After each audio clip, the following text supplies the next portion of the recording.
Okay, ayaw mo kalimot, palihog kog share sa atong page or sa ato ang live stream kay basig dunay kalag or dunay tao nga nanginahanglan og pagdasig. And maybe this is the message nga kinahanglan niya madunggan karong gabi. Okay, sa dili pa ta magsugod, gahinan na nato pagampo ang Ginoo. Magampo ta.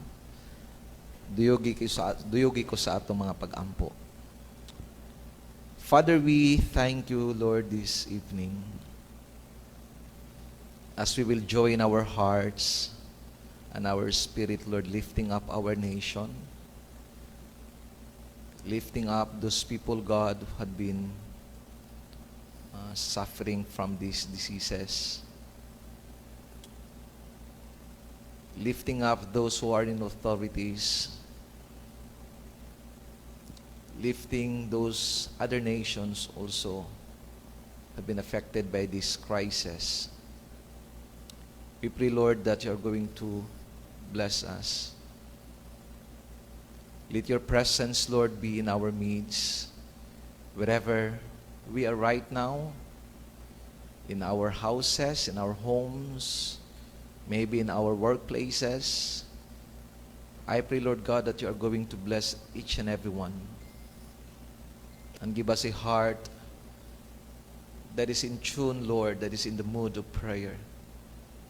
We just want to avail ourselves, Lord God, today as we are going to do this prayer of intercession for others, for our loved ones, and for our families, and for our friends, and for all the people of this planet.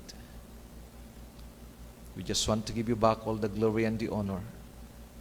At least you have given us a chance not to gather physically, but still we can gather in our spirituality. This is our prayer. In the mighty name of Jesus, I pray. Amen. Amen. Okay, sa makausap pa, maayong gabi sa tanan. Kabalo ko nga na-miss ko ninyo last Sunday. Bisag dili pa mo musulti, kay na-miss man pud mo namo.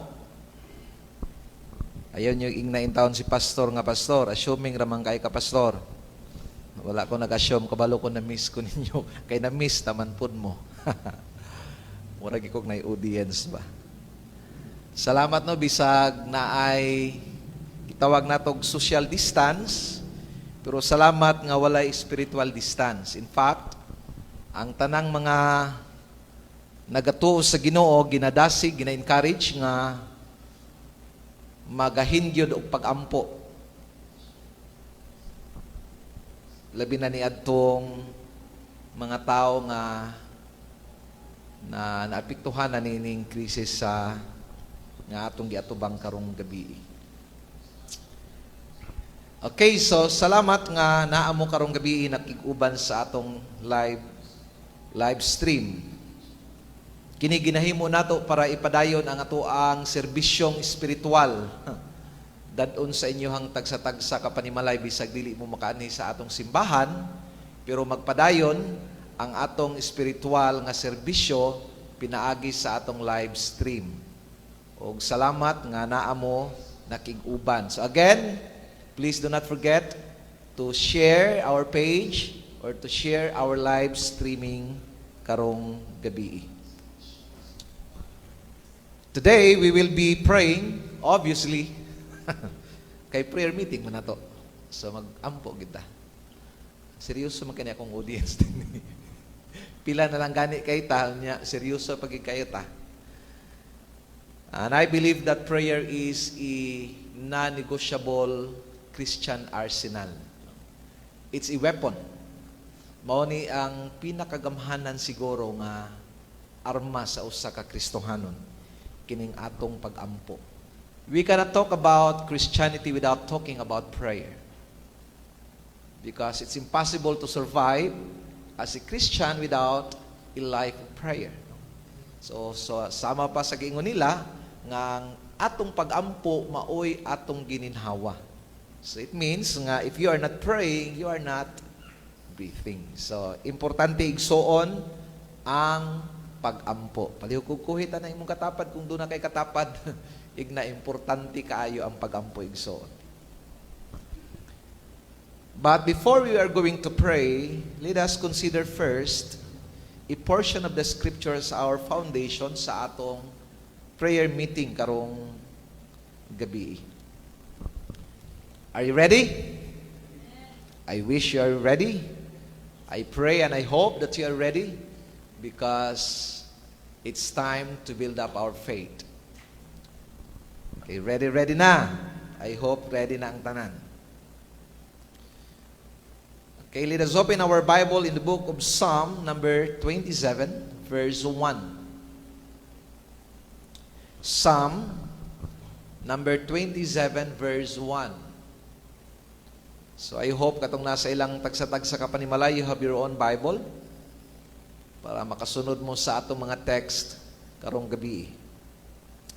In Psalm number 27 verse 1, it says, "The Lord is my light and my salvation."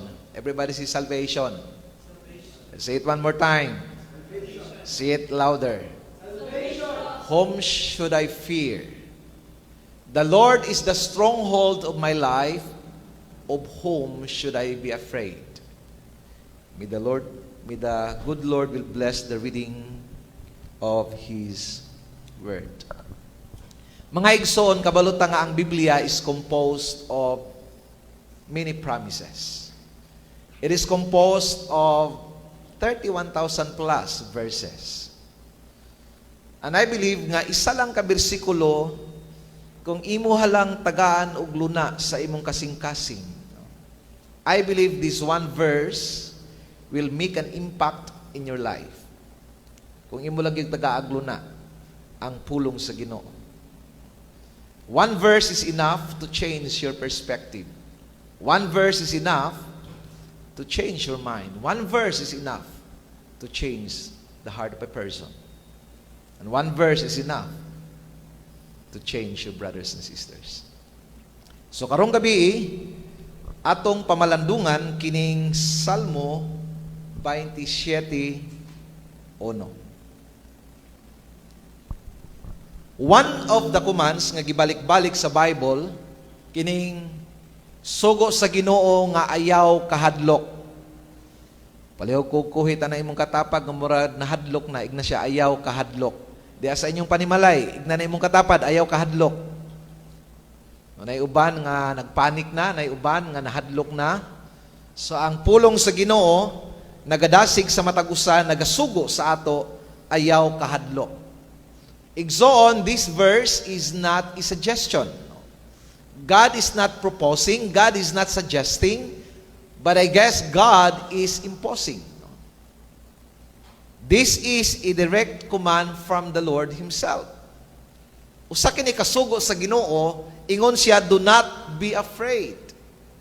Ayaw kahadlok, do not fear. This is God talking, kung imuhang tan-awon mga igsoon.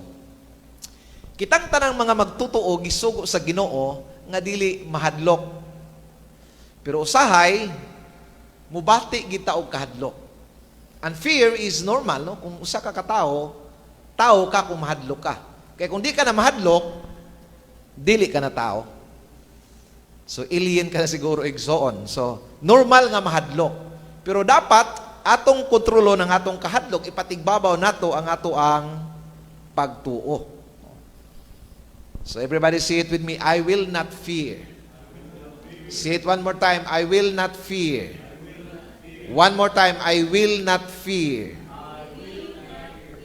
Kay dili si pastor na nag-ingon na mga igsoon. Ang Ginoo mismo maoy nagsulti niya na kanato. Gani, dunay kanta si Pastor John nga among gikanta-kanta. Kung matapos na ang giyera, may korona ka.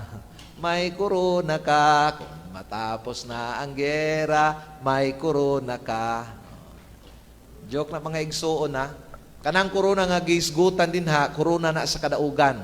Dili na korona nga gikan sa Wuhan. So may korona ta kung matapos na ang gera. maningbugno nining kinabuhi, dunay ganti nga ihatag ang Dios sa matag usa sa ato mga igsoon. Siguro mo tuo mo confirm mo or mo affirm mo nga walay tao nga gisugo sa Ginoo nga mahadlok. Tama or sakto? Walay tao nga gisugo sa Ginoo nga mahadlok. Kay kining espiritu sa kahadlok, although tinuod siya, although it's real, but it is not from the Lord. Dili gikan nga espiritu kini sa Ginoo. Ang kahadlok dili gikan sa Dios. Sumuna ang kinahanglan nato masabtan nga every time nga mahadlok kita, God is not pleased, no? So dili malipay ang Dios. Gani klaro kayo nga gisulti sa kasulatan, the just shall live by. Tiwasan ninyo. Say it one more time. Say it louder. Loudest. Para makadungog na imong katapad.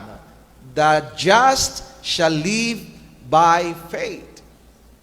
Doon na pa portion sa kasulatan, nag-iyon dito sa Book of Hebrews, ingon siya, it is impossible for a man to please God without faith. So inana, igsoon ka-importante ang atong pagtuo. Kay dili kita makapahimuot sa atong Ginoo, ang atong hari, nga atong gialagaran, kung kita walay pagtuo. So it's a choice, no? Ikaw gyud mismo ang mupili. So karong gabi, I hope you will choose faith rather than fear. You will choose to trust and trust and trust until the end. Kay mo tayo lang sa kanta, may korona ka. Salamat sa Ginoo sa ihang promise sa ato nga kita madinaugon. Okay, hinumdumin ninyo igsoon nga kining fear, if fear is present, faith is absent. So dili gini pwede magdungan ang duha. Dili ni sila pwede mahimong seatmate. Dili sila pwede mahimong classmate. Dili sila pwede mahimong amigo. If fear is present, faith is absent. Or the other way around, if faith is present, fear will be absent. And that is why, karong gabi, I will resolve to myself to choose faith rather than fear. No? Ako mismo, mo pili nga mutuo o dili mahadlok tungod kay ang Dios kauban man nato. But if faith is real, so as fear. No? Kung tinuod kining gisgutan nato nga pagtuo, igsoon, mas labawng tinuod po ning gitawag nato nga spirit of fear. Kitang tanan, dunay kahadlok. Babae, lalaki, mahadlok. Bata, tigulang, mahadlok. Nay kwarta, walay kwarta, mahadlok. Nay uyab, walay uyab, mahadlok. Naay panimalay, walay panimalay, mahadlok. Naa ka man sa taas, naa ka man sa ubos, mahadlok. Dili mahudtan og rason ang kinabuhi sa tao nga ikaw hadlokon, igsoon.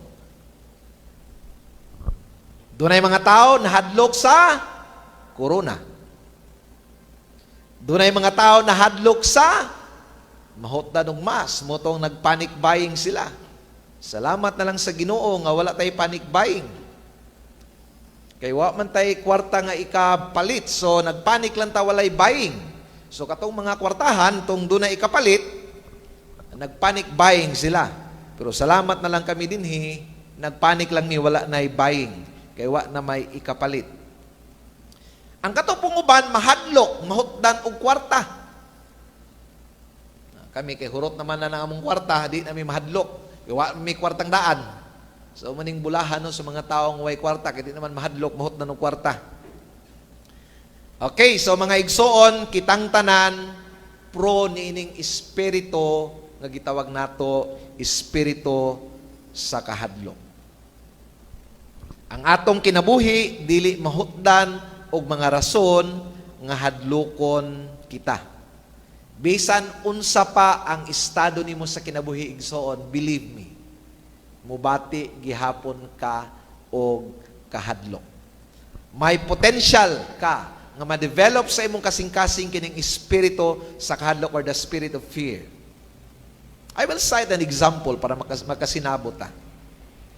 Ang naay sakit, mahadlok, mamatay.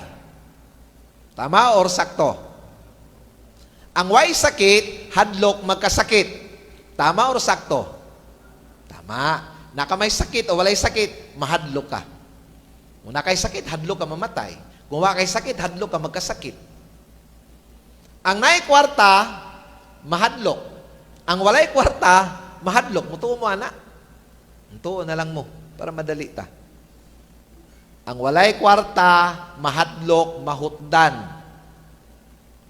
Ang daghay kwarta, mahadlok, makawatan. Tama? Or sakto. So, tanan ta, mahadlok. Bisag unsa ang imong estado sa kinabuhi, doon nagi potential nga ma-develop sa imong kasing-kasing kining spirit of fear. Ang naay uyab, mahadlok, bulagan og uyab. Ang wala po'y uyab, mahadlok, nga dili makauyab. Naay uyab ug walay uyab, mahadlok. Tama or tama?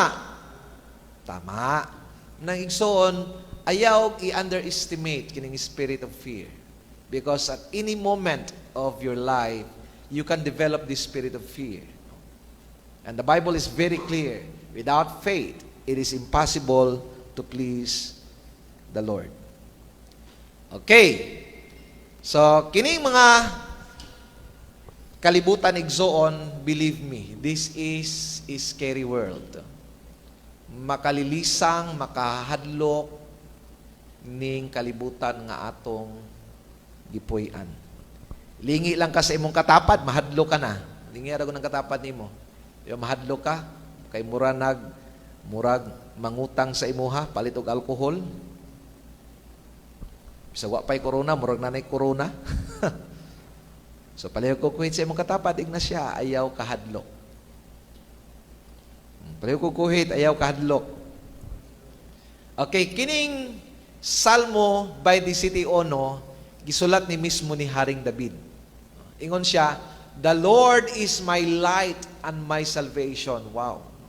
Ang Dios mao ang iyang kahayag ug mao ang iyahang manluluwas. Siya nga, kinsa ba ako mahadlok?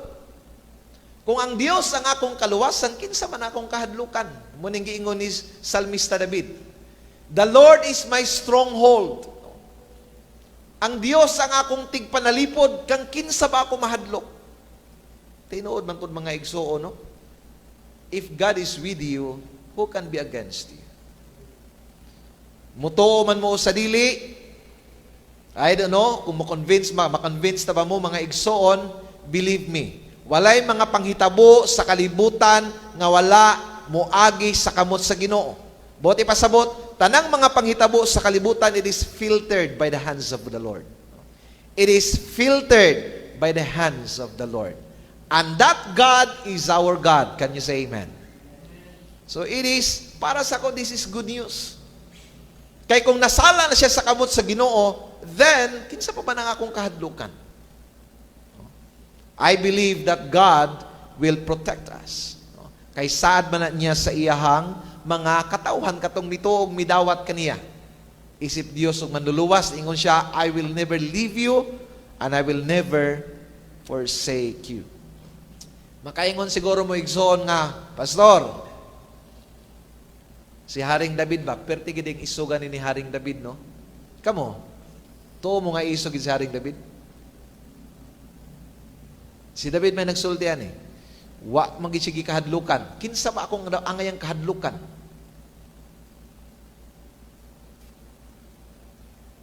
Nagatuo ba mo nga si Haring David isog nga pagkatao? Ako igsoon, nagatuo ko nga dunay mga panahon nga mibati og kahadlok si Salmista David. Even the great king, no? The great warrior of his time, I believe that there was moment in his life where there were moments in his life that he has developed the spirit of fear. Kabalo ko katong nakig-away siya kang Gulayat.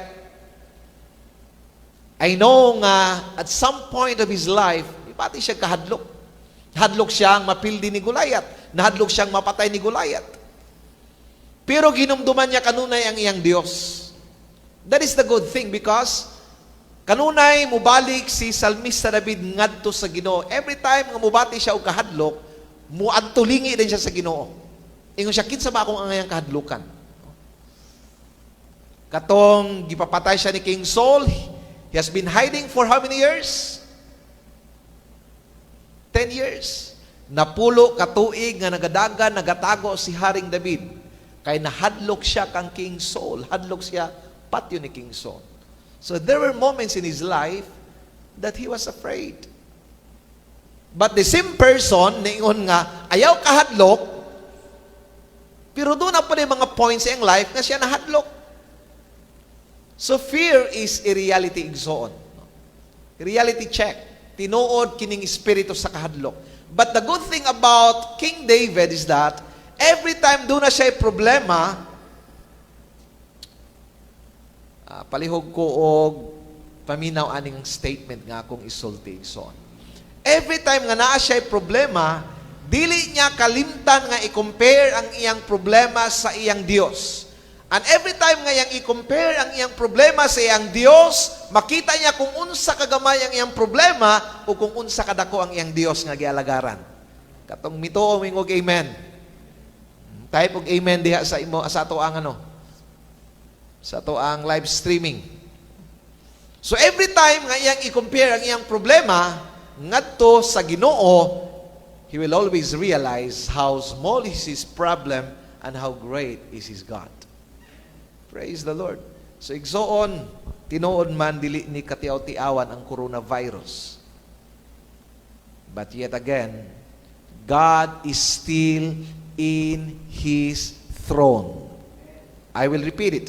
God is still in His throne. God is still sovereign. Walay butang nga mahitabo sa kalibutan nga dili moagi sa pagtugot sa Ginoo. Wala ko kabalo kung kanusa tanya luwason. Wala ko kabalo kung unsaon tanya pagluwas aninggikan sa coronavirus. But one thing I am very, very, very sure, that God is our Savior. Palakpakan nato ang Ginoo. I don't know how, I don't know when, but one thing I am sure. God will save us because He is our Savior. There is the one thing na akong gituohan igsoon. Bisag unsa pa man mahitabo sa kalibutan, I don't know kung unsaon ko pagluwas sa Ginoo. I don't know kung kanus ako luwason sa Ginoo. But I believe nga luwason ko sa Ginoo. Kay mituo og midawat ko sa iya, isip akong Dios og personal nga manluluwas. Muna igsoon, kung ikaw nagtan-aw aning atong live streaming, kung nabati nimo nga daw wala ka pay relasyon sa atong Ginoo, this is a good time to have some reflection. Siguro tagaan ni mugluna sa imong kasing-kasing ang atong Ginoo. I will pause for a moment and I would like to pray niyadtong mga tao nga siguro maingon ka, pastor, gusto nako makabaton og kalinaw sa akong kasing-kasing sa akong kinabuhi. Pastor, gusto nako nga mapildi kining akong kahadlok. Pastor, kinahanglan ako ang tabang sa Ginoo. Igsoon, maybe I can help you. I can help you to know the God who can save you. I can help you to know the God to whom you can take shelter and refuge. This is just a simple prayer. If that is your desire, just pray this simple prayer. This is the prayer.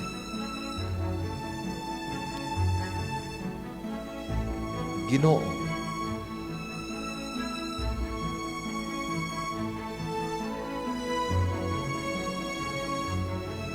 akong giila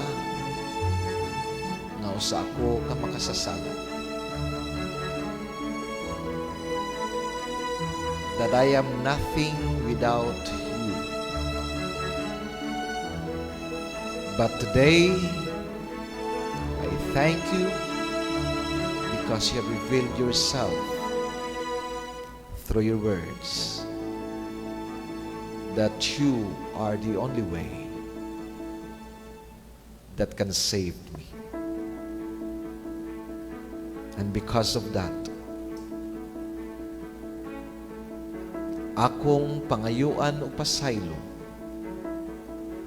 ang tanang sala nga akong nahimo bato kanimo.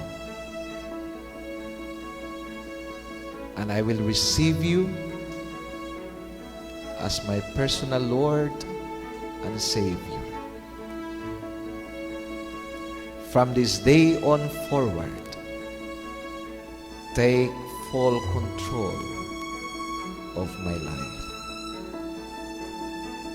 I am your child, and you are now my Father.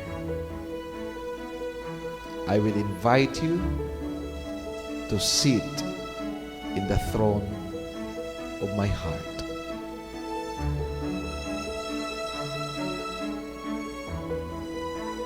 And help me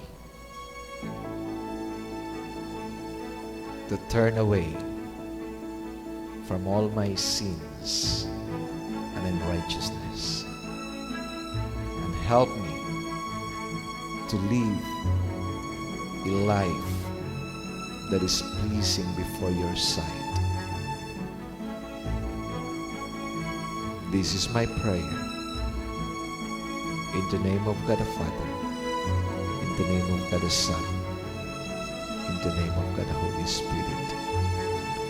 Amen. So, kung kato imong giampo sa kinasingkasing, just believe in your heart